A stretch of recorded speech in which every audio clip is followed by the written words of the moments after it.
Estimados irmãos espíritas e não espíritas, sejam bem-vindos ao nosso canal. Inscreva-se, compartilhe, avalie. É muito importante a sua avaliação para que o YouTube continue promovendo nossos vídeos cristãos. Abraço a todos os irmãos do Centro Espírita Enviados de Jesus, a Casa de Jesus, em Gravatá, Pernambuco, desejando uma boa noite para todos nós. Pensemos e tenhamos a certeza de que os anos, minutos do relógio da eternidade, devem correr sempre movimentados e cheios de amor.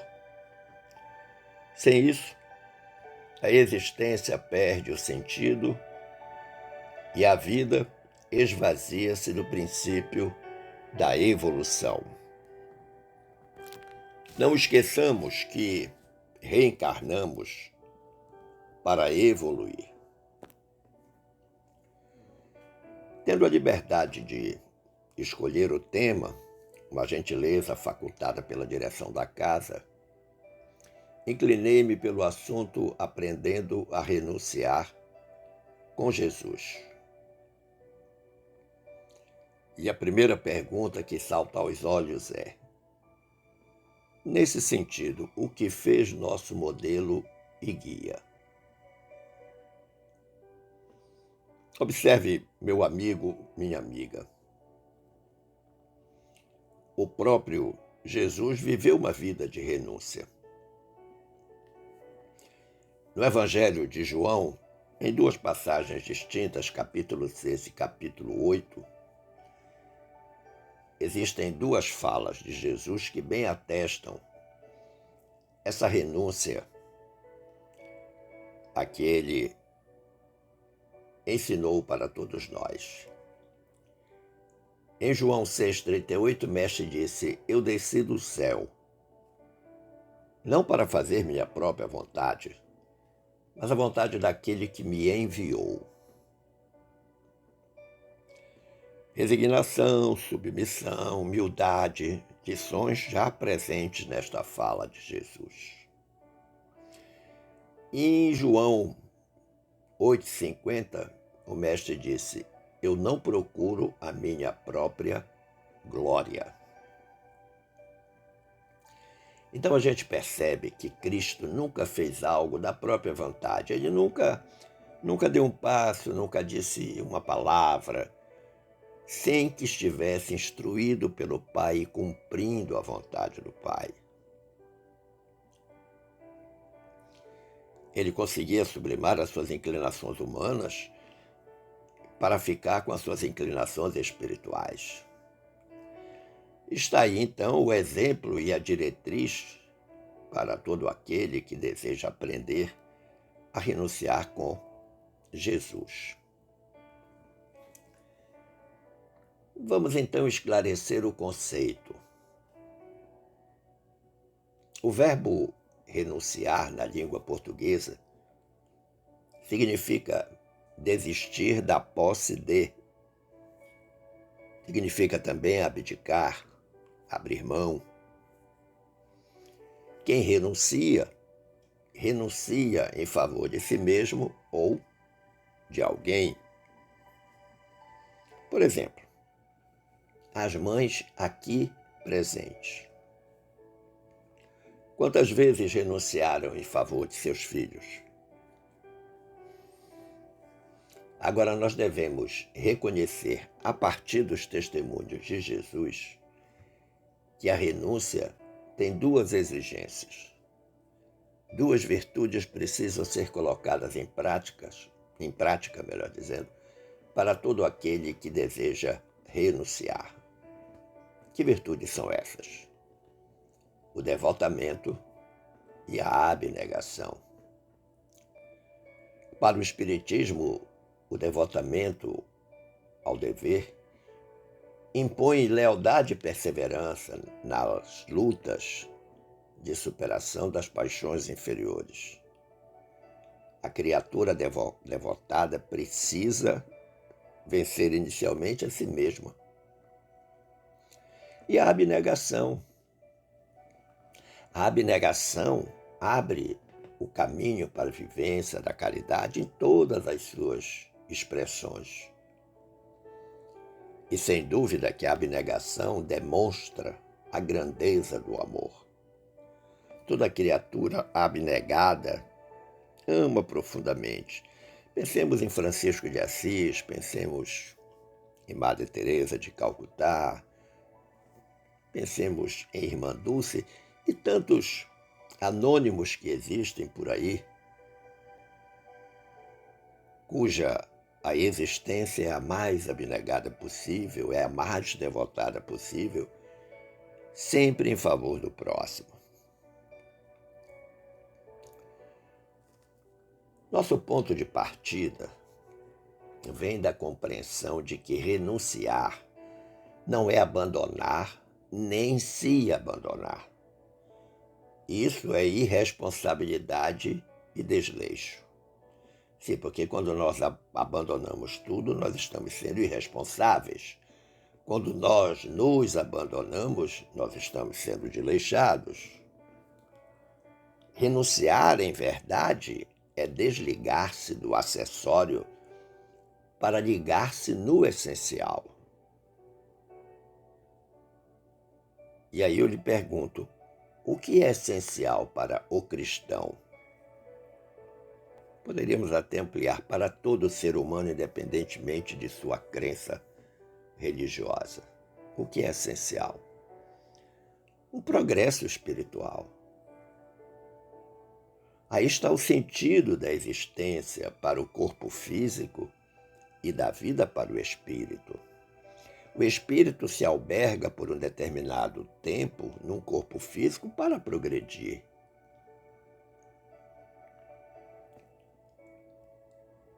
A proposta da base evangélica sobre este assunto está em Lucas 14:26. É uma fala de Jesus. O mestre disse: se alguém que me segue amar pai, mãe, esposa e filhos, irmãos e irmãs, e até mesmo a própria vida mais que a mim, não pode ser meu discípulo. Num primeiro momento, a gente acha a frase muito dura. Poxa, Jesus está querendo que a gente ame menos aos nossos? Porque o amor a Jesus, o amor que Jesus quer de todos nós é o amor ágape. E esse amor que nós temos pelos esposos é o amor eros, pelos filhos é estorge, é fíleo, pelos amigos é estorge. E o amor que Jesus quer de nós é o amor ágape. É aquele pleno, é aquele que não exige nada, não pede recompensa, ama por amar. Nós consultamos uma obra do irmão X, nosso querido Humberto de Campos, intitulada Luz Acima. E na obra Luz Acima, o capítulo 19, cujo título é Oráculo Diferente, tem um aconselhamento de Humberto de Campos muito importante para todos nós. Ele diz assim: quem não sabe renunciar aos próprios desejos, dificilmente receberá o dom divino da alegria imperecível. Nós precisamos nos perguntar sobre a qualidade dos nossos desejos. Os nossos desejos, a maioria deles são materiais ou não?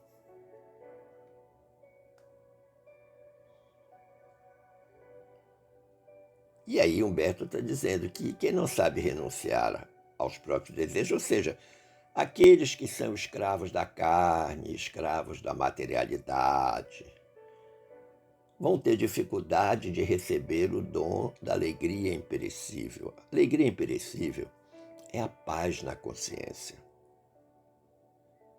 Saber que fez o certo, o que deveria efetivamente ser feito. Quando nós estudamos este assunto, aprendendo a renunciar com Jesus, a premissa básica no estudo é a questão do discipulado. Lembre-se, Jesus nos foi oferecido como modelo e guia.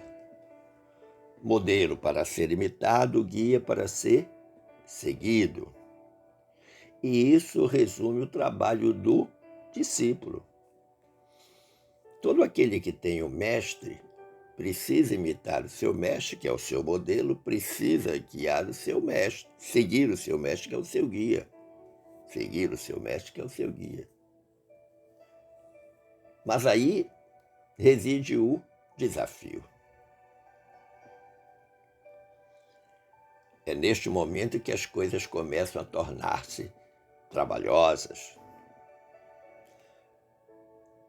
Existe um capítulo na obra Fonte Viva, do benfeitor Emmanuel. O título do capítulo é Discípulo. O capítulo é o 58. E nesse capítulo, o Emmanuel faz uma reflexão sobre o versículo 27 do capítulo 14 do Evangelho de Lucas. O que diz esse versículo 27?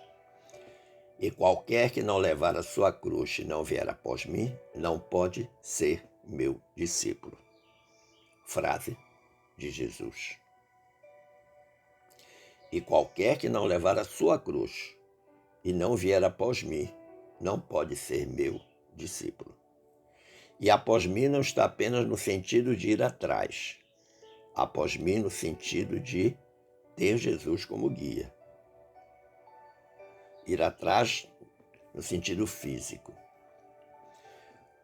O que diz o Emmanuel, refletindo este versículo 27 do capítulo 14 do Evangelho de Lucas? Emmanuel fala assim: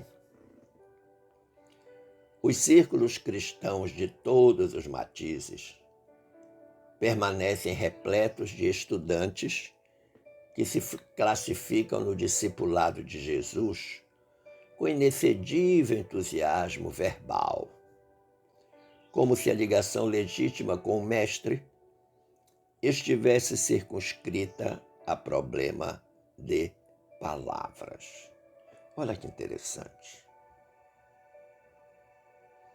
O que chama atenção é a expressão inexcedível entusiasmo verbal. O que Emmanuel está querendo nos dizer? Que falamos muito, mas fazemos pouco. Nós ainda estamos na fase do proselitismo religioso espírita cristão. Ainda discutimos muito, ainda temos muitas referências a partir das obras da codificação, ainda celebramos o Evangelho do Lar, mas quando chega na hora da prática concreta, do testemunho de que efetivamente nós estamos imitando o nosso modelo e seguindo o nosso guia, aí nós temos dificuldades.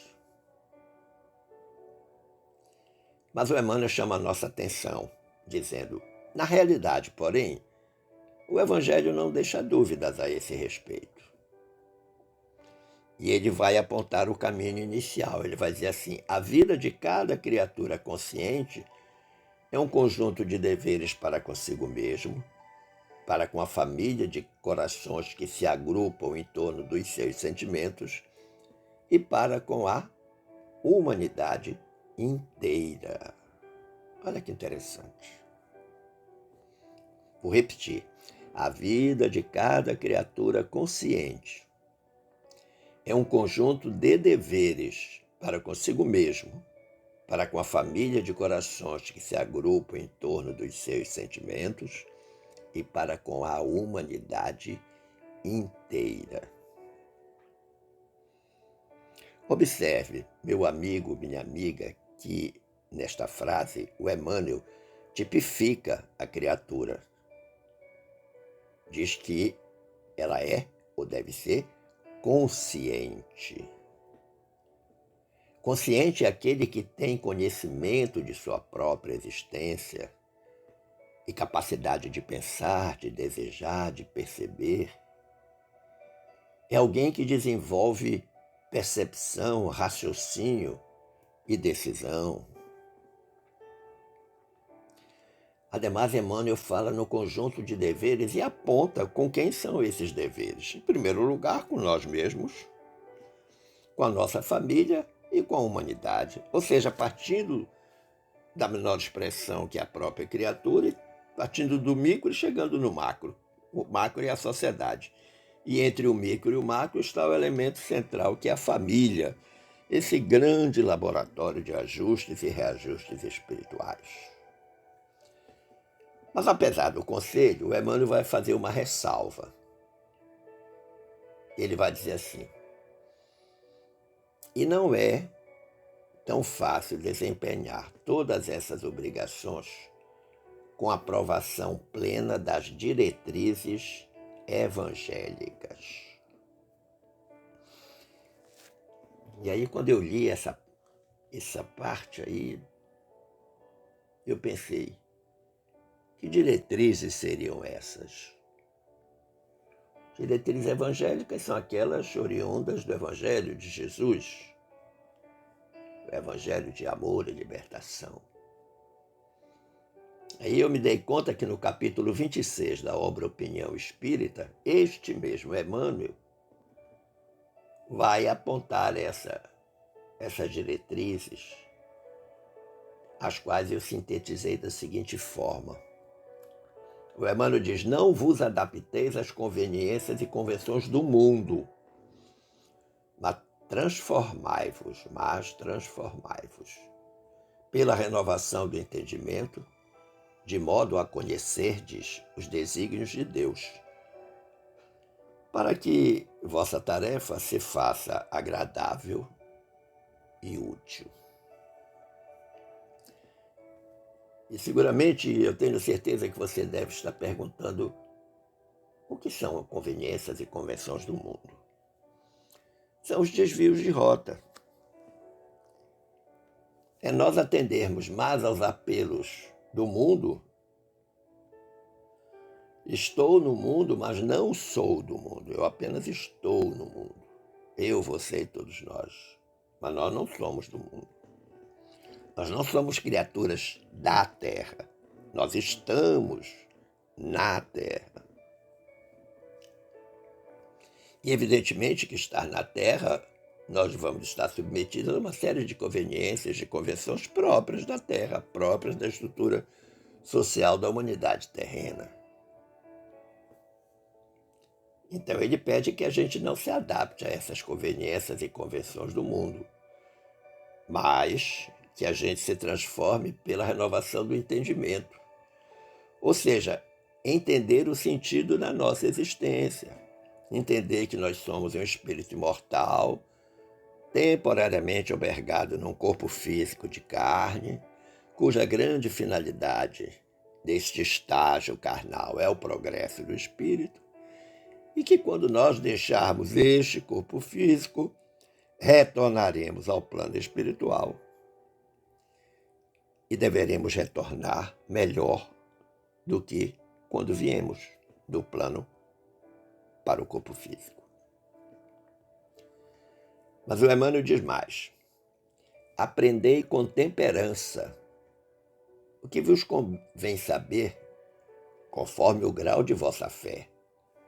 Porquanto, assim como temos em um só corpo vários membros, e nem todos eles guardam a mesma função, também nós, que somos muitos, formamos um só corpo em Cristo, embora sejamos individualmente membros uns dos outros.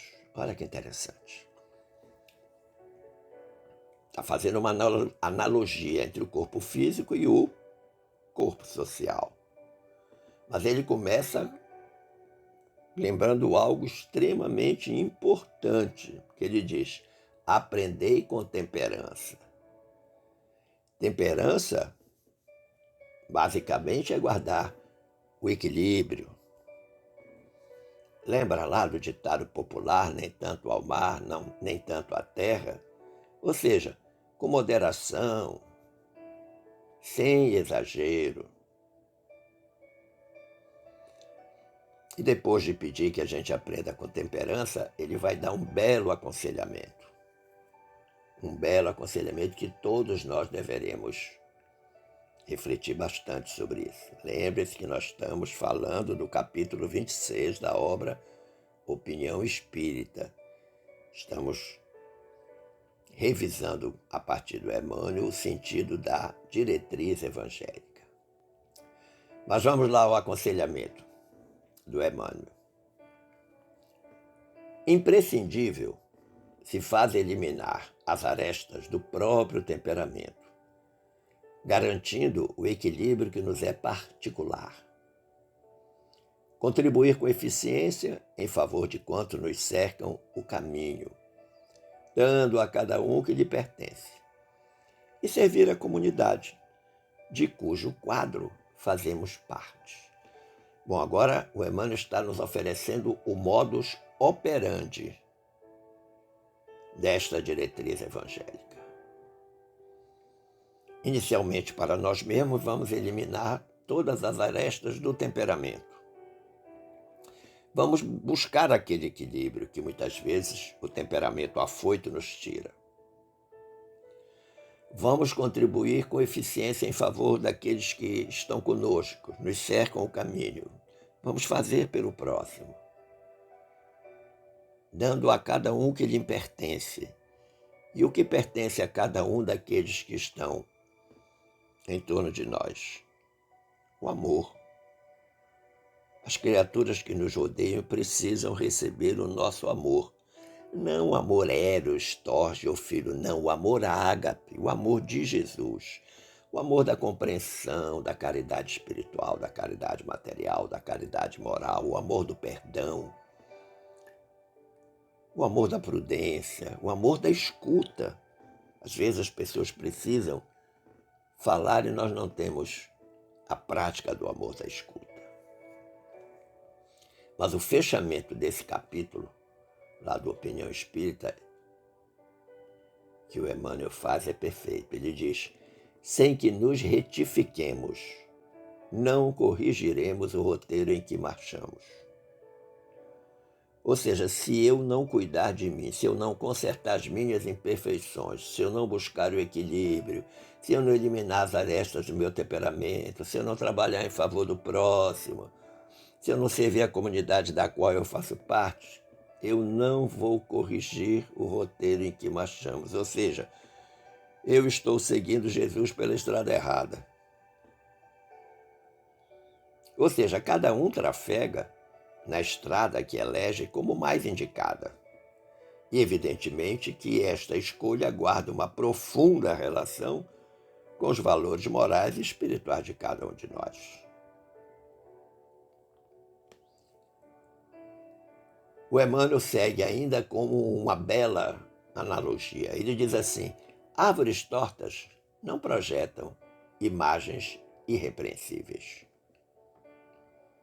Uma árvore torta, quando o sol bate nela e que ela projeta a sombra dela não é de uma árvore retilínea, não, é uma árvore torta. Então ele diz: árvore torta não projeta imagens irrepreensíveis. E aí ele vai continuar a analogia dizendo: se buscamos a sublimação com Cristo, ouçamos os ensinamentos divinos. Este ouvir é com o coração. Para sermos discípulos dele, é necessário nos disponhamos com firmeza a conduzir a cruz de nossos testemunhos de assimilação do bem, acompanhando-lhe os passos, acompanhando Jesus. Olha que interessante. Condição sine qua non. Duas condições. A primeira, ouvir o ensinamento divino. A segunda, conduzir a cruz com firmeza. Não é a cruz do sofrimento, da dor, não. Ele está dizendo a cruz dos testemunhos de assimilação do bem, da consciência plena e própria de que a realização do bem é a coisa mais importante para todos nós. É assim que nós progredimos espiritualmente. E todas as vezes que nós estivermos nessa rota, nós estaremos firmemente acompanhando os passos de Jesus. Então, se o objetivo é retificar o caminho com base nos ensinamentos de Jesus, mas de os ouvir ou de ler esses ensinamentos, nós temos que colocá-los em prática. E o modus operandi sugerido aí pelo Emmanuel é muito oportuno, muito sensato e muito eficaz. Conduzir a cruz de nossos testemunhos de assimilação do bem, acompanhando-lhe os passos. Mas aí o Emmanuel vai apontar, no capítulo, os simulacros de seguimento de Jesus. Os que acham que estão seguindo Jesus, mas que na realidade não estão. É pantomima. Emmanuel diz assim: aprendizes existem que levam consigo o madeiro das provas salvadoras, mas não seguem o Senhor, por se confiarem à revolta através do endurecimento e da fuga. Olha que interessante. Diz que a sua cruz é muito pesada, a sua vida é muito sofrida, que acredita em Deus, mas não consegue sair do discurso. Não consegue ir para a prática. Até porque, apesar de ter vontade, mas o coração continua endurecido e ele prefere fugir do dever, aquele dever que o Emmanuel falou lá atrás. E ele diz mais: outros aparecem seguindo o mestre nas frases bem feitas, mas não carregam a cruz que lhes toca, abandonando-a à porta de vizinhos e companheiros. É quando nós transferimos nossas responsabilidades. Minha cruz é muito pesada, eu não posso fazer nada, faz você. Você é a pessoa mais indicada. E aí, o Emmanuel vai apresentar as estratégias para a gente conseguir superar essas dificuldades que ele apresenta aí na qualidade de aprendizes, de quem efetivamente deseja renunciar com Jesus, deseja imitar Jesus como modelo, seguir Jesus como guia. Primeira estratégia: dever e renovação. Nós temos plena consciência disso. Observe, meu amigo, minha amiga, que nós aprendemos no capítulo 17 do nosso Evangelho, segundo o Espiritismo, que o dever é o resumo prático de todas as especulações morais. É uma bravura da alma que enfrenta as angústias da luta. O dever não é uma retribuição, é a coragem de ir em busca da felicidade, ou seja, a coragem de se aproximar da lei de Deus. E todas as vezes que nós exercitamos os nossos deveres cristãos, nós nos renovamos.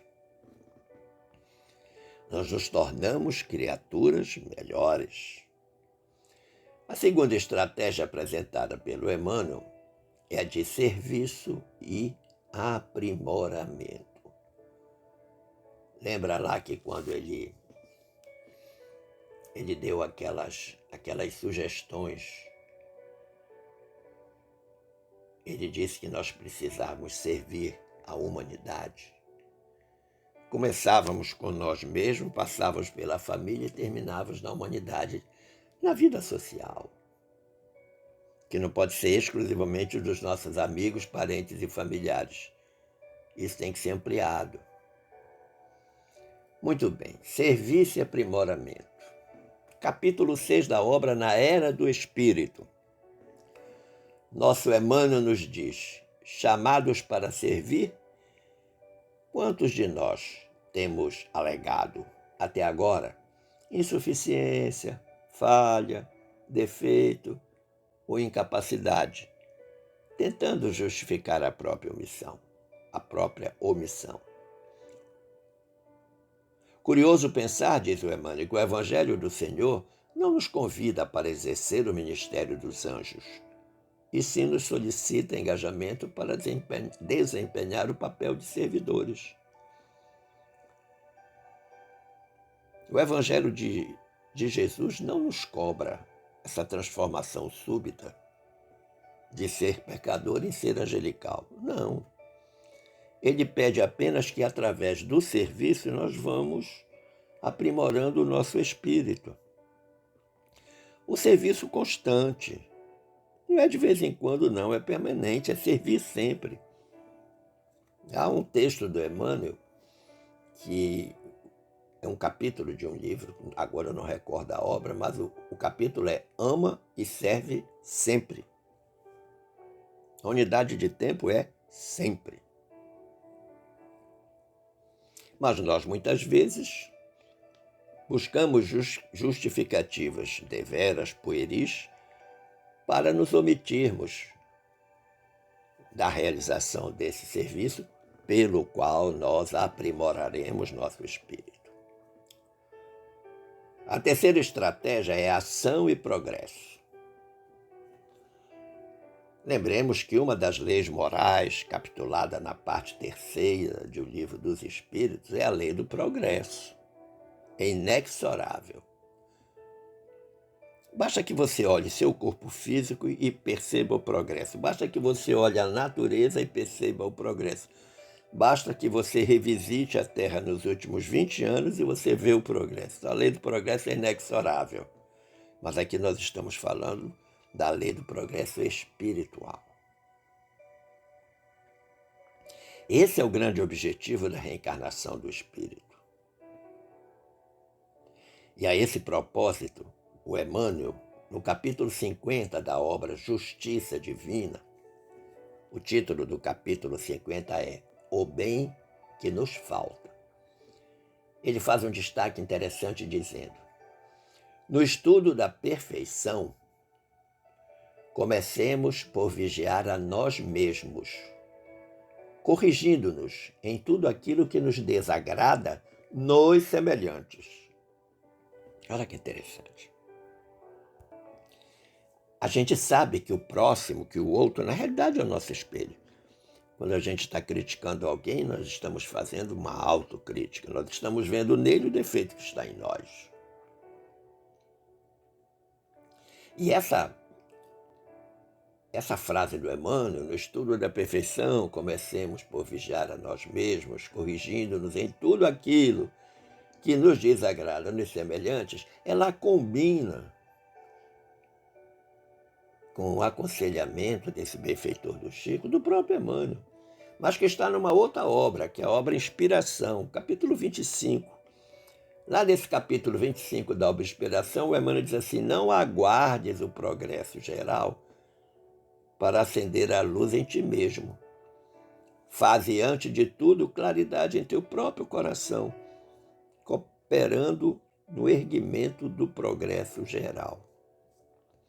Ou seja, as pessoas querem inverter, querem primeiro que o mundo progrida, para depois elas entrarem na onda do progresso. Não! Nós temos que progredir individualmente para espalharmos esse progresso para o mundo. A quarta estratégia é de responsabilidade e crescimento espiritual. Olha que interessante.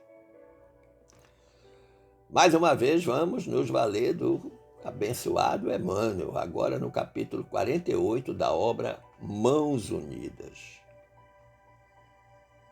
2 aconselhamentos para que nós entendamos o papel da responsabilidade do crescimento espiritual de cada um de nós.